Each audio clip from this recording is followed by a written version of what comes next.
Hey everybody, welcome to Sound Bombing. I created this show for people who want to experience a radical, life-changing journey through the sounds of my diverse guests. I hope that each sound you hear on this show will strengthen your faith, encourage your dreams, and challenge you to awaken the greatness within you.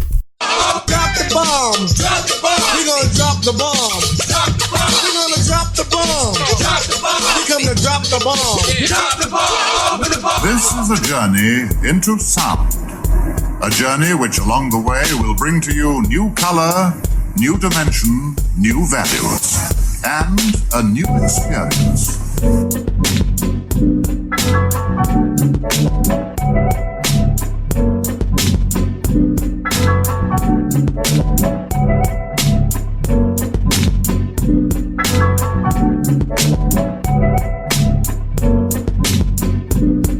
Ladies and gentlemen, the star of the show, LaMarr Darnell Shields.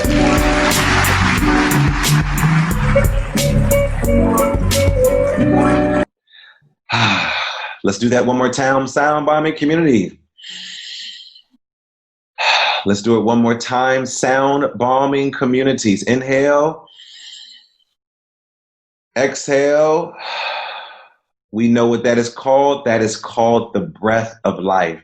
Good evening, good morning, good afternoon, good everything, wherever you are listening to me, on your phone, in your car, on your tablet, in your computer. This is your friend, Dr. LaMarr Darnell Shields, and I'm so excited that you decided to join me today in the BalmShelter. And we know a balm is a healing, not a B-O-M-B, but a B-A-L-M healing. And today I hope that the sound of my voice and the guests that I have in the BalmShelter with me will provide you with some healing. I know you could be anywhere in the world. And so I'm so grateful and honored that you decide to join me today, not because I have something exciting to say, but because I bring on some of the most amazing guests. And my amazing guests are doing some amazing things. And today is no different. Sound Bombing community. You know I'm a speaker. You know I speak all over the country. Well, I haven't been able to speak all over the country since February, I think, 22nd, when I spoke in Savannah, Georgia. And because of that thing called COVID-19, it tried to slow me down, but thank goodness for virtual rooms and computers that I'm able to do that. But you all know I'm a speaker.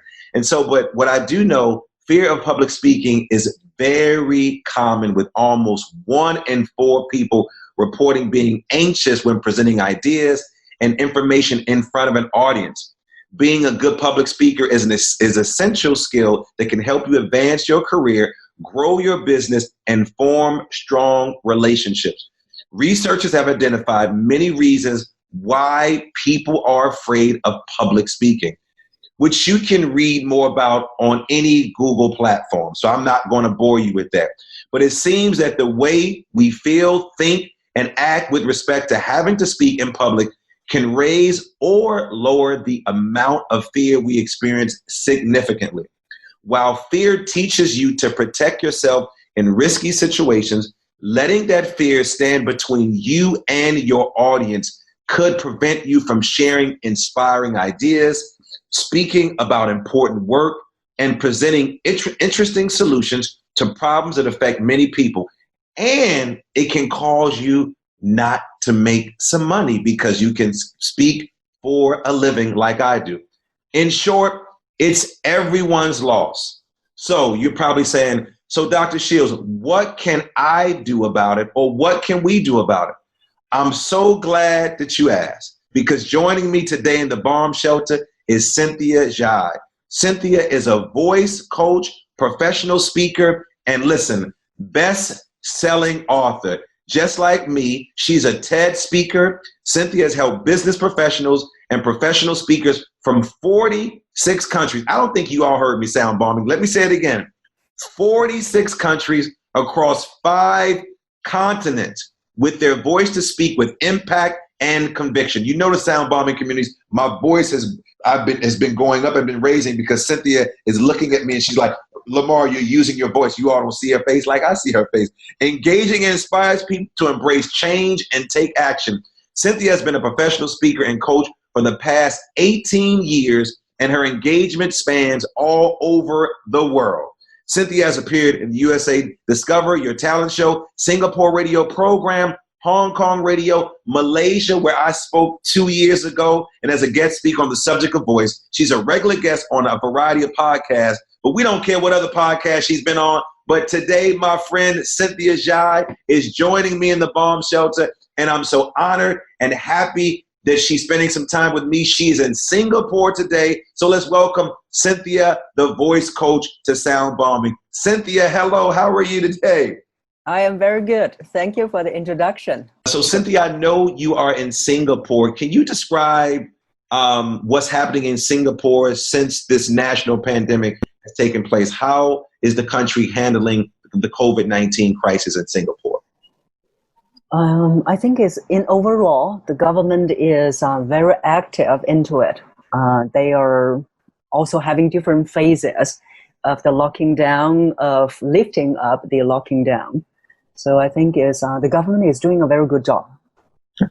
And as you look at Singapore as it relates to like the United States, are you all required to wear masks when you go out in and out of places, gloves, or yes. Like what are the requirements there right now? So it's mainly the two things. One is wearing the mask.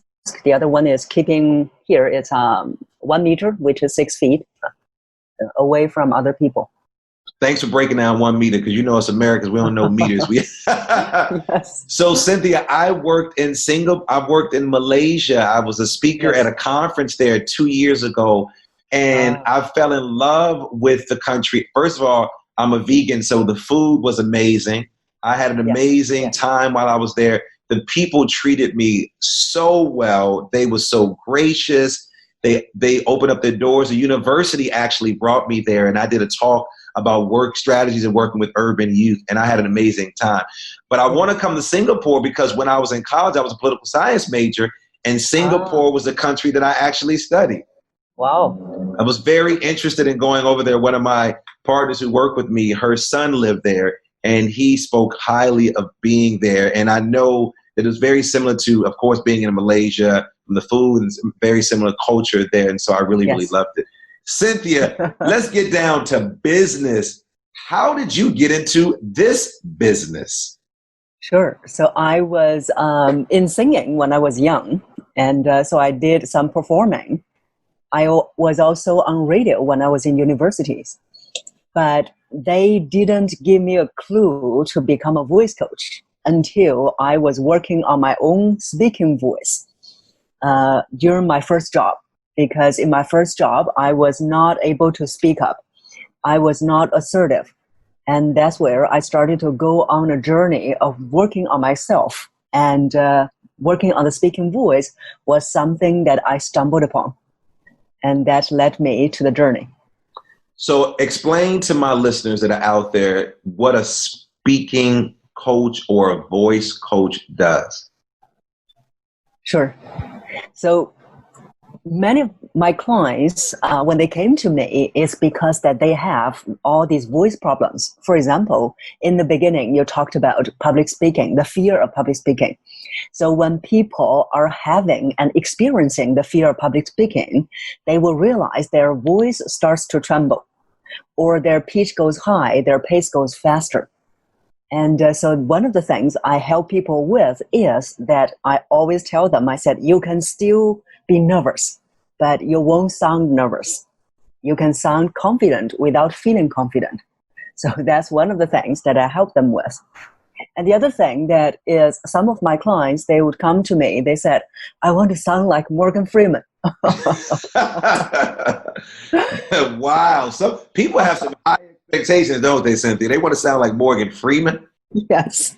Even the women say that? No, I'm just playing. For women, I don't know if I want a woman who sounds like Morgan Freeman. Cynthia, I don't know. I know you're great, but I don't know if I want a woman who would sound like Morgan Freeman. But go ahead. No, so mostly are men, and then women, they have their own examples. Mm-hmm. So a lot of my clients, the male clients, they want to sound like Morgan Freeman. Some, they want to sound like Obama. And some, they want to sound like Sean Connery. And so I said, okay, what do you like about their voices? And what they like about is the depth in their voices, the depth, the fullness. and also the authority. And so I said, okay, that's what you can develop, because there's only one Morgan Freeman, there's only one Obama, one Sean Connery, so you won't become them, but you can develop your own fuller and deeper voice. So that's the other area I help them with. Now, when doing my research on you with my team, and I go really hard looking up information about individuals, because again, we could easily Google folks and read some blogs and things of that nature. And I think that that's okay, but I like to sort of go deeper. And I discovered, Cynthia, you are all over the place. You have so many subscribers on your YouTube channel. You have a gazillion videos, amazing videos, amazing coaching sessions. Where did you always have this confidence? I want to talk about little Cynthia in class, walking down the hallway, going to the cafeteria, playing sports, hanging out with your cousins and your sisters and your siblings. Did you always have this level of confidence that I feel from watching you virtually? And if you didn't, where did the confidence come from? Sure. Or if you did? Sure. So even until today, I am an introvert, but I am an outgoing and happy introvert.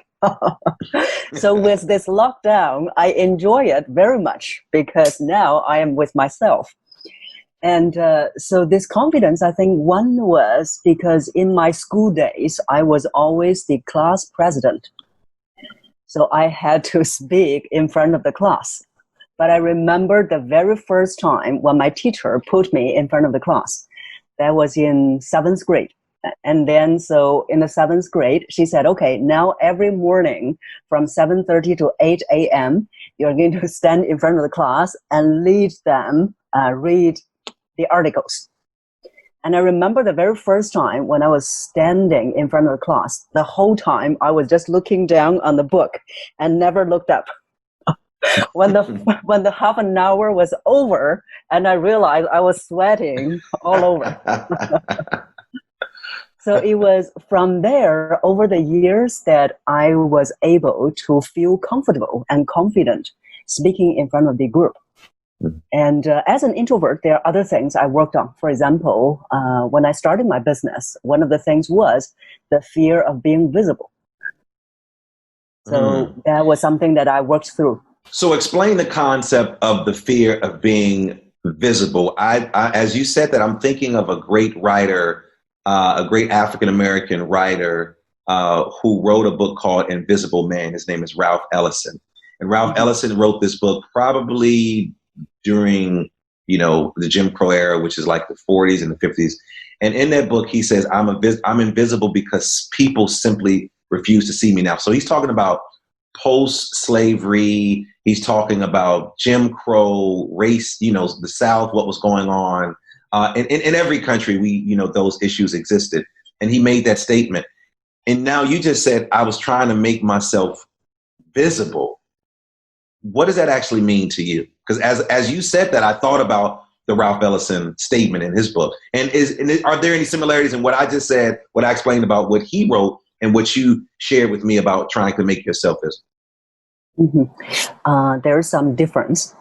So one of the key things was, in a way, it was interesting for my friends to see. They said, oh, you can speak in front of the audience so confident, but you are still having the fear of being visible. And how could that exist at the same time? So what was reflected was that when I'm in front of the audience, I can be confident. I can be probably seemingly an extrovert. But after that, in the beginning, whenever I finish speaking to a large audience, and when I finish talking to the audience after my speech, and then there's nothing that I need to do anymore, I will be going into my room to need some self-time. I need to get away from the crowd because I felt very uncomfortable being seen. And I need some self-processing time to deal with that. And in the beginning, it could take a week. And now it takes less and less time. So you had to train yourself to sort of get over that. Yes. Okay. Yes. Cynthia, what causes fear of public speaking? The fear of being humiliated. Even when you are a great public speaker, people still feel that they're going to be humiliated? No. So I think that's there are other fears, but for a lot of people who was so anxious, so panicked about public speaking, the fundamental core problem is the fear of being humiliated, the fear of judgment. What if I say something and then people will laugh at it, or they don't laugh, they don't laugh at it, or what if I say something wrong? What if I say something that's not perfect? So those things are all running in my client's mind. But for me, whenever I get nervous, I started to notice, for example, if the first time when I was speaking to 1,500 people, I was nervous because I was not sure whether I can engage such a large crowd back then well. So that was what I was nervous about. So go ahead, finish your statement. As we are speakers who become more and more mature in our craft, the thing that we're nervous about will be changed. So what is the best way to overcome a fear of public speaking? And what strategies do you use to help your clients to overcome the fear of public speaking? Yes. The biggest thing is the shift of focus. The shift of focus. Because whenever we are nervous about ourselves. How do we look in front of the audience? What if I said something that they have no response? What would they think of me? So it's everything about me. And I always tell my clients, okay, it's okay if you still have those thoughts. Now you are going to turn them around. And then whenever you have the thought of, what if I say something that's stupid? Then you are going to turn it around and say that, okay, what value can I bring to the audience? So please share an example, if you have, of how you've helped or coached one of your clients as it relates to public speaking. Yes, there was one client, even today, I think I worked with him in 2012. Even today, 8 years later, I can still remember his situation, because when he came to me, it was so serious. It was not fear. It was what was the word? He was paranoid about speaking in public. That's interesting. Fear from paranoid. That is a serious word. That's a Very serious. Very serious. Very serious. So he came to you because he needed some help to overcome that fear of being paranoid of speaking in front of. Okay. Yes. And what type of work did he do? He was a senior medical consultant. Also, he had a high position where he was constantly in front of individuals. Yes. So he was probably good at his job, but then having to speak in front. Okay, go ahead. That's right. Yes. He was very good at his job, and he was having the opportunity to be promoted. But because he was not able to present in front of people, so that's why that he was passed over on the promotions. Mm-hmm. And then he realized, oh, this is something that he has to get over with. And so he was coming to me, and he said, I couldn't even hear the word present or presentation. Whenever I hear these words, he would get physical reactions. Yeah, he would probably feel it in certain parts of his body. He would probably feel it, and Mel Robbins, in her latest book, she talks about, overcoming certain types of fears. And she said, typically we'll feel it in a certain part of our body. And so she says she has people do sort of body work in those particular areas. When you feel it in your shoulder or your knee or what have you, then you want to do some body work in that area. So what's a technique that you use with him to help him overcome this paranoia of talking in front of crowds of people? And can you walk us through one of those exercises if possible? Sure. And there are quite a few things we did. So the first thing was the shift of the mindset, the shift of the focus. Is instead of thinking about, how would they think of me? All these things, they are running your mind. So I said, now you want to be the master of your own mind instead of letting your mind taking you around. So the first thing we did was that I asked him to do a journaling. So in the journaling, there are two columns. Column one is all the fear that you have, write them out. Because the very biggest mistake most people make was that all this fear in their head, they never write it down.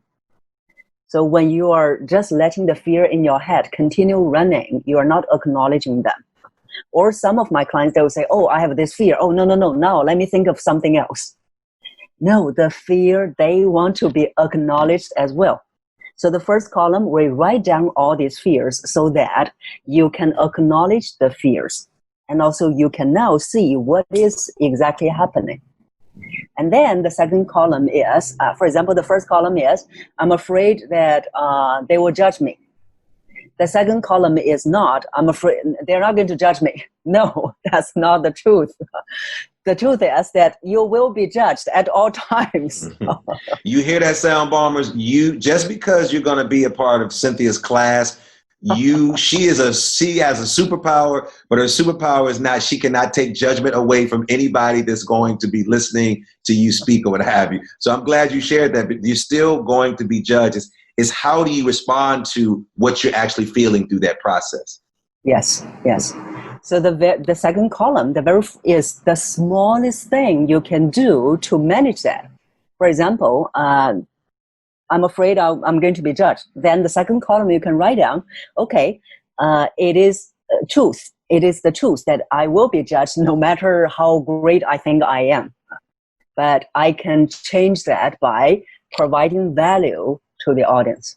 And so here is what I can provide. So I want to share a story, and I know you sort of, and you're in Singapore, and then you also live in the California area, and so you travel quite a bit. One of my mentors, he was a Congressman Elijah Cummings. He died maybe a couple of months ago. Very, very important figure in the U.S. When President Obama ran for office, he was one of the first people that he approached. Obama approached him. That's how much respect he had. But I remember Cynthia and he was one of my mentors, Congressman Elijah Cummings. And I remember having him speak, and he's an eloquent speaker. I mean, he has almost this cadence of like Dr. King type of cadence, his presence. He's a big guy, strong voice, very articulate, very sharp. And he was speaking to a group of students at a conference that I was hosting on the campus here in Baltimore, Morgan State University. And everyone loves this guy. He's a great speaker. Kids know him. And Cynthia, when he got off stage, he said to me, "How did I do?"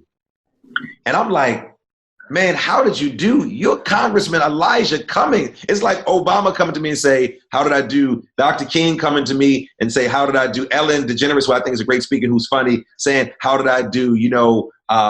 Elizabeth Warren, who was running for president. I'm like, how did you do? Do you know who you are? But I think he was concerned about how the crowd responded to him as young people, because again, he's used to talking to older people. But what it showed me that this level of, and I would want to call it insecurity, is the fact that we're still checking in with ourselves. And I think as a speaker, you don't want to get overzealous about I'm great and I do these things. You can even hear in some of the most eloquent speakers, James Earl Jones was another great speaker, an African-American guy who was Darth Vader in Star Wars, and he had a stuttering issue. And people don't realize that he still has it. He says, like you, and we're going to talk about how you're very meticulous and mindful. You talk about slowing down before you start to speak. And James Earl Jones had to teach himself that. But when you were talking about this whole judgment and feeling inadequate, I remember Congressman Cummings saying to me, how did I do? Do you think that they respond? And I'm sitting there like, dude, first of all, let me thank you for speaking, because we got you here. I'm like, who cares what they think? I'm excited that you came and did a great job. So thank you for sharing that, you still have those challenges. Now, you as a speaker who speak all over, do you still have those feelings and emotions before you step out onto a stage and or when you're coaching someone virtually? Yes. So I am taking every speaking engagement, every client very seriously.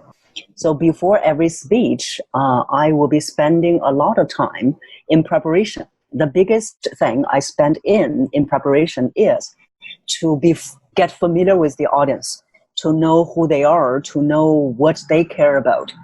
So I usually arrive even the day before the conference. If there's a pre-conference workshop, I will be staying at the back of the room to observe the audience.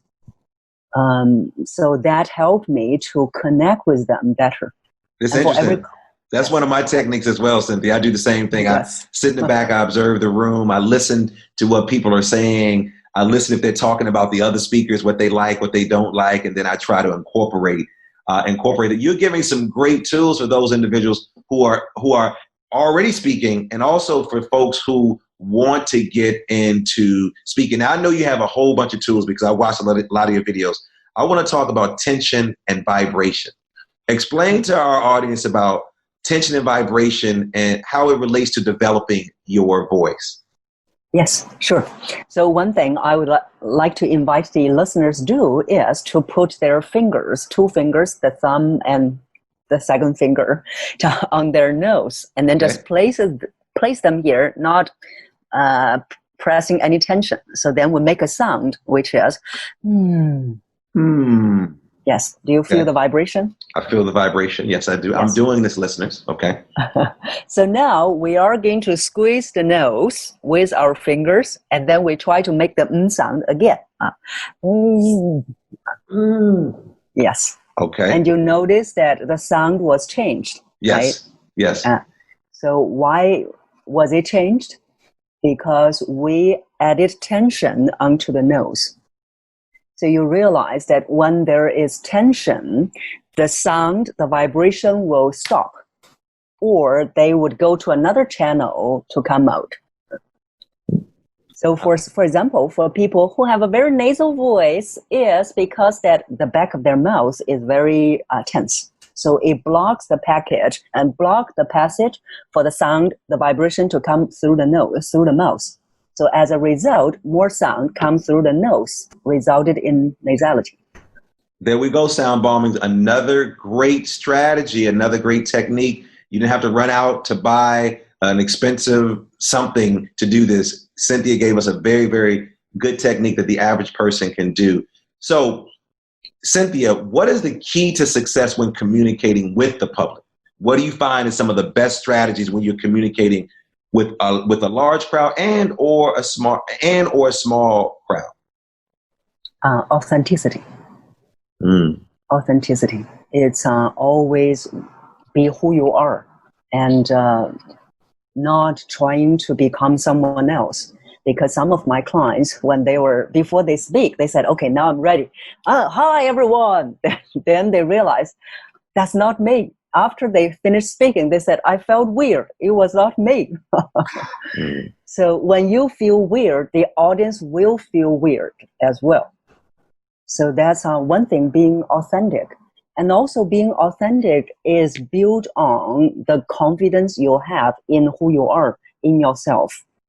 So cultivate the confidence in yourself as well to be authentic. So I know in one of your sessions, I think the 3-part series, you talk about confidence. You says, the number one technique that helps one speak with a confident and convincing voice. What is that number one technique that you use with your clients about building confidence and a convincing voice? It is there are quite a few things. One is the easiest people can do is to relax. Because just now we realize when you have tension, your sound will be changed, your voice will be changed. So the first thing is to relax, which is so challenging to a lot of people. And one thing they can do is before they go onto the stage, they can make a lot of sigh, like, and when they are doing that, they are also more relaxed into who they are. Now, my daughter has done that. I didn't know if it was relaxed or she was just like, "Dad, please stop talking to me." So you saying she's getting relaxed? So you said making sounds. I love that. Any other practices? Do you incorporate any breathing prior to coming on stage? Any meditation? Any mindfulness? Any mantras? Yes. Anything else that you do prior in preparation for you going on stage? Yes. So the breathing, because the breathing has become a habit for me, so I don't do any breathing exercises, but I do take some time to meditate so that I can be more grounded, I can be more centered. Sometimes it can just be as short as 1 minute. So talk to me about some of the clients that you have. I know you talked just about one in particular person. Who are some of the average people that will call you or send you an email and say, hey, Cynthia, I want to join your class. I want to, read your book. I want to be a part of what you're doing. Talk to me about some of those people. What are some of their careers? Sure. Yeah. So the first group, they are the C-suites, the CEOs, CIOs, all these people, because they need to speak on a daily basis, speak to their teams, and some of them, they need to speak in conferences. And then they have worked on their leadership skills, but they have never worked on their voice. So that's the first group. They want to sound more authoritative as a leader. And the second group, they are either professional speakers or aspiring speakers. They want, because voice is essential to them. So they want to work on their voice so that they can engage and inspire the audience better. And the third group, they are people who give presentations. All kinds of people give presentations, like salespeople, even lawyers. So those are the three most common groups. And what are some things that you're learning about the individuals that you work with? I know you had 3 different categories. Are there some consistent behaviors, some consistent things that you're discovering about those individuals? And also, what are some things that you're discovering about yourself since you started down this path of helping people to elevate, to share, to build their confidence, and also create a stronger voice and also presentation? Mm-hmm. Yeah. So the commonality in them, one of the things that was very surprising to me was that almost 8 out of 10 of my clients, regardless of which group they are from, 8 out of 10 of them telling me that I am speaking with a monotonous voice. So when I started to see more and more people telling me that, I was thinking, what happened? What happened to our society? That why is it so many people are speaking with a monotonous voice? And I started to do some research on that, and I realized it was because that in our society, somehow we were planted this kind of seed, which is that don't bring emotion into your work. It will affect your productivity. It will affect your efficiency. It will affect your effectiveness. So that's why most people are speaking with a very analytical, very logical voice.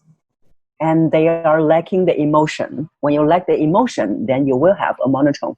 So as I'm yes. Looking at your face and as your expression, and my listeners may not be able to see this, I see that you're so happy doing what you do. What is it about doing this type of work that brings you the most joy?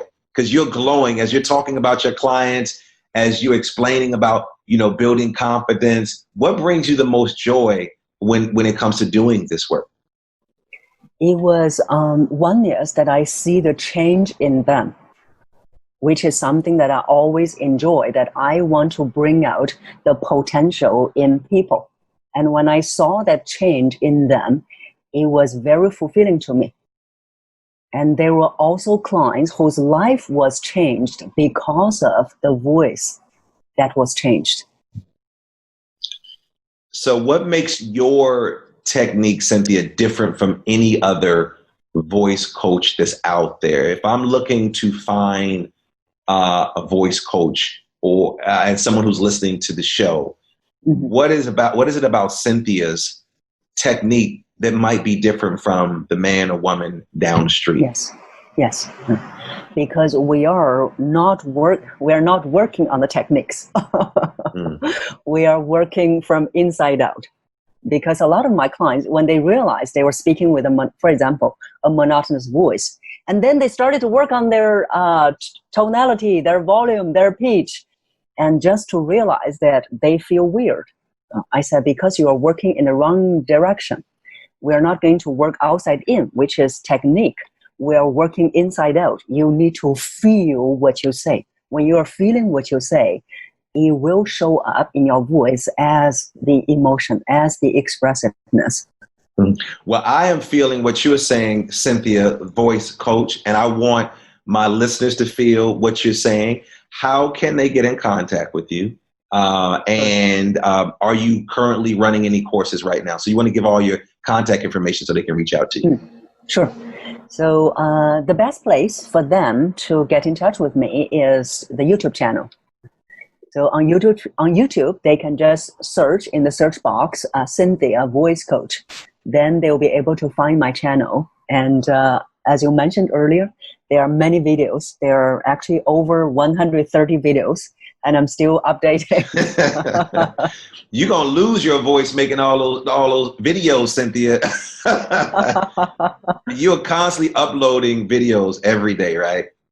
Not every day, but at least once a month. At least once a month. And what that says is that you're passionate about what you do, you enjoy, and I really appreciate that. And I just want to thank you for joining me today in the BalmShelter. But before you leave, Cynthia, my favorite part of the show is called the Super Balm Questions. And I know you ask your members of your team and the people you're coaching a lot of questions, but I have a couple of questions for you. And these are some fun questions, so you got to respond to them as quickly as possible because you've been doing an amazing job. And I don't want to let you go right now. All right, so you ready? Yes. All right, so here we go, Cynthia. What is your favorite word? Grounding. What is your favorite quote? You can get everything you want if you can help enough people get what they want. I love that. What's your superpower? My superpower is to be able to see the potential in my clients and help them develop it. What's your spirit animal or animal spirit? Panda. What moves you to tears of joy? Is when I see, like now, I see the nurses, the medical workers, they are risking their lives and to save more people. Over this period, I was shedding a lot of tears, seeing all these touching stories. So I think it's probably the best in humanity. Makes me feeling touched. What moves you to tears of sorrow? When I saw kids, they were not being well raised or well educated. What do you wish you had more time to do? Reading. What is the one best or most worthwhile investment you've ever made? Invest in a business coach. That's right. Walk me through your morning routine. What is your morning routine like? Okay, so my morning, I would be taking breakfast first, and then take a shower, and then I would spend a few minutes to do meditation. So sometimes it can be as short as 5 minutes. Sometimes it can be 30 minutes. Okay. So typically I ask this question about if you were in a Miss America talent competition. But since you're in Singapore, if you were in a Miss Singapore talent competition, what would your talent be? Singing. Ah, yes. And I heard you singing on one of your stations, so I appreciate the song. And I thank you for joining me in the BalmShelter. It's been great talking to you, Cynthia. Thank you for joining me today. Thank you for having me. And I also like to thank my engineer, Alec Blanc, my producer, Nicole Klempaka, Supremacy for our theme music, and all of you for listening. Make sure you subscribe. Don't be stingy. Share me with your friends. We're on all the platforms. Stop being stingy. If you want to know more about me, go to drdrlds.com. You can visit my website there and find out all the things that I'm doing. And as always, believe there's something, one of us about to happen. And if some people miss the message because they're too busy looking for the mess. Thanks for tuning in. And you've been listening to Sound Bombing. Peace. Thank you, Cynthia. Thank you.